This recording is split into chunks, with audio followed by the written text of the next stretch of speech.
In this video, we'll see another proof by induction of a famous theorem. So this is Euler's formula.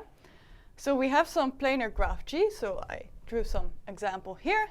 And for any planar graph, we have that the number of vertices plus the number of faces is equal to the number of edges plus 2. So let's first look at this example here. So how many vertices do we have? So the size of V is 1, 2, 3, 4, 5, 6, 7. The number of edges is 1, 2, 3, 4, 5, 6, 7, 8. And now the number of faces is 1, 2, and we have the outer face always. So we have 3 faces. So let's look at this formula. So we have the number of vertices is 7, plus the number of faces is 3, and we have the number of edges is 8 plus 2, and indeed we get 10 on both sides. So at least for this example, this holds, so we can try to prove this theorem. And we will again use a proof by induction. But instead of on the number of vertices, this time we'll do induction on the total number of vertices plus the number of edges. So we'll prove this by induction.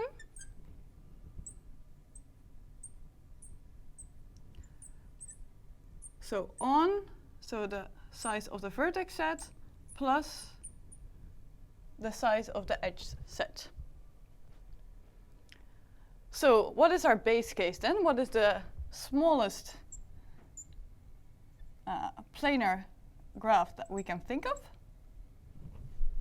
So it's exactly the same base case that we had before, namely we have just one vertex. In this case, we also have one face, because we still have the outer face. So we have the size of the vertex set is 1.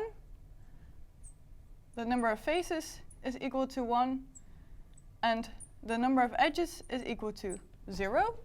So we get 1 plus 1 is equal to 0 plus 2. So this holds, so we are happy.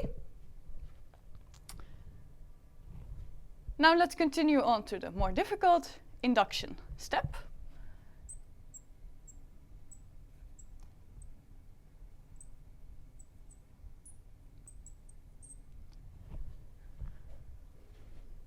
So we again want to assume that the statement holds for small graphs, and then we want to look at some larger graphs. So we assume the theorem holds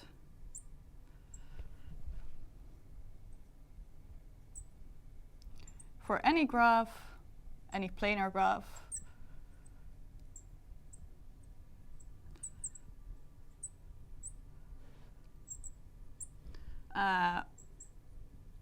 with this, so this total number of vertices plus edges is smaller or equal to k.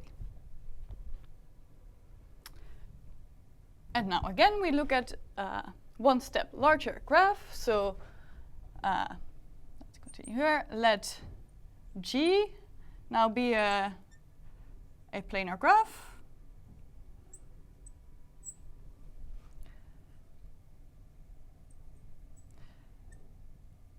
With, well, the sum of these two things should be equal to k plus 1. All right, so now we want to change G up a bit so that we get some smaller instance again, and we can use our induction hypothesis.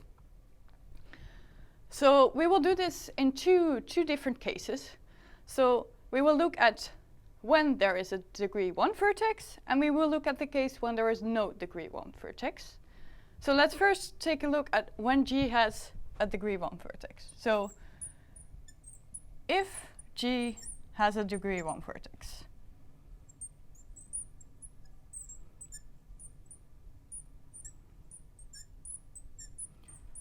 so for example here, that is actually the case. So this is a degree 1 vertex. Then the smaller graph that we are going to look at is the exact same thing that we looked at in the previous video. Namely, we remove the vertex, and with it, we remove the edge. So we indeed get a smaller instance. we even get a smaller instance by 2 things. So then we define this new graph G prime. So we have the same,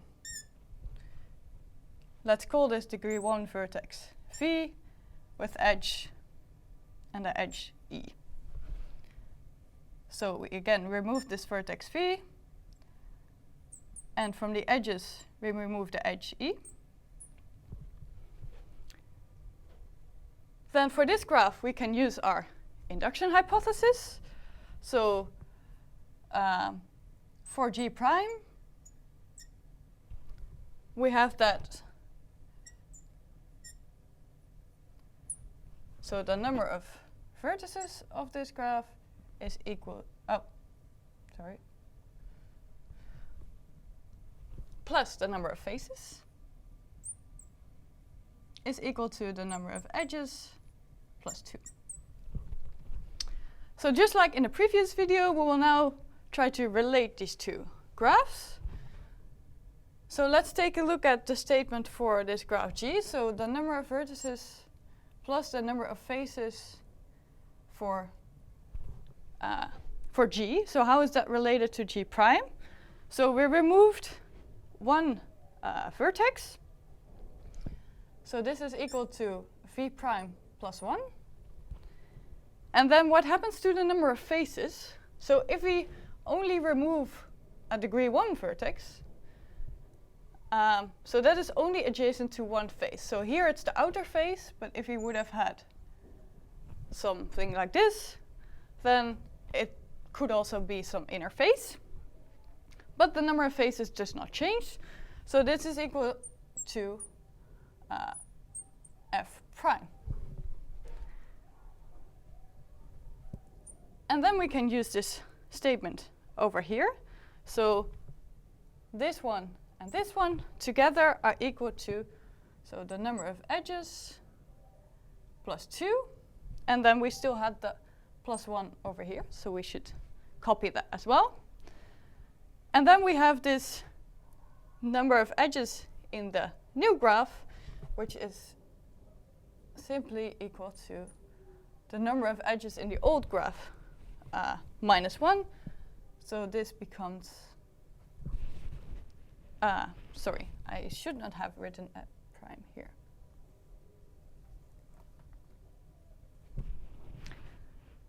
So that's nice. So our statement works if we have a degree 1 vertex, but that's not necessarily the case in any graph.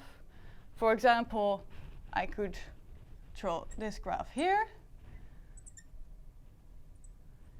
It is clearly planar, because I can draw it without crossings, but there is no degree 1 vertex.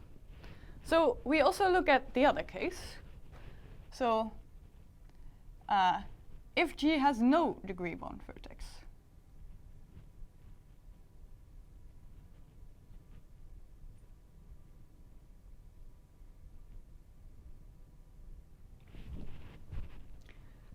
then for each vertex, it has degree at least 2. So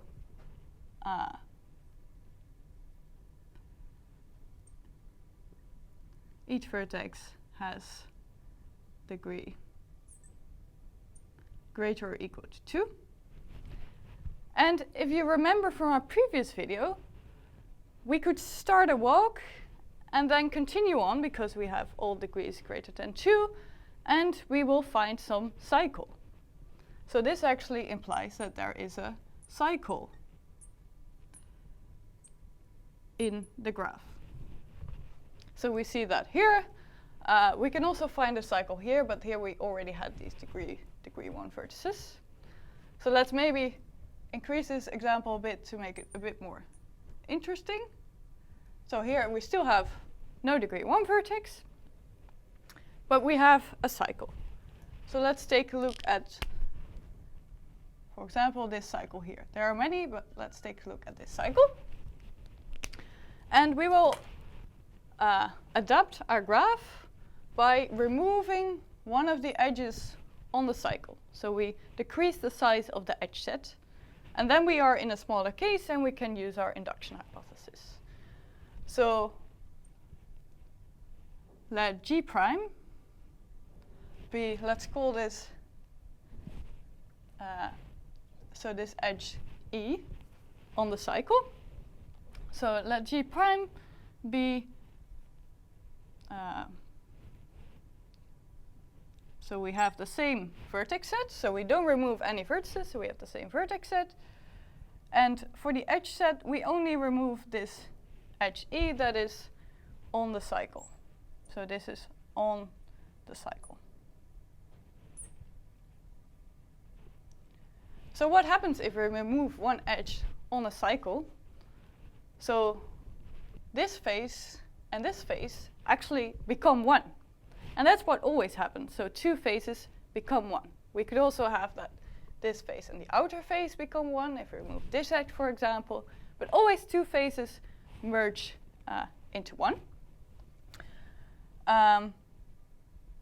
So this is a smaller graph. So we again have this induction hypothesis. So this holds for this smaller graph. Oh, forgot to prime here.